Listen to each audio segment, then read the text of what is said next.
Pumunta si Jonas sa Ninive. Muling nagsalita ang Panginoon kay Jonas.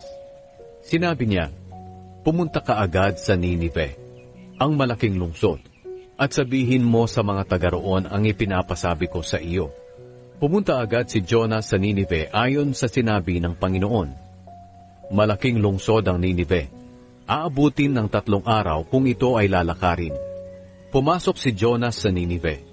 Pagkatapos ng maghapong paglalakad, sinabi niya sa mga taga roon, "May 40 araw na lamang ang natitira at wawasakin na ang Ninive."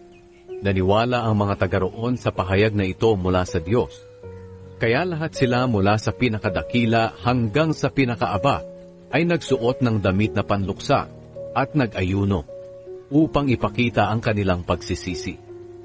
Sapagkat nang mapakinggan ng hari ang mensahe ni Jonas, tumayo siya mula sa kanyang trono, inalis ang kanyang balabat, nagsuot ng damit na panluksa, at naupo sa lupa upang ipakita ang kanyang pagsisisi.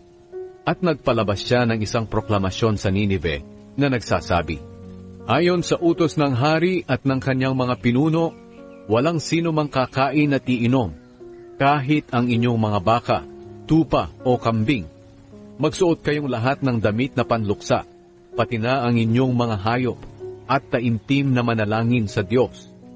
Talikdan ninyo ang masamang pamumuhay at pagmamalupit. Baka sakaling magbago ang isip ng Diyos at mawala ang kanyang galit sa atin at hindi na niya tayo lipunin."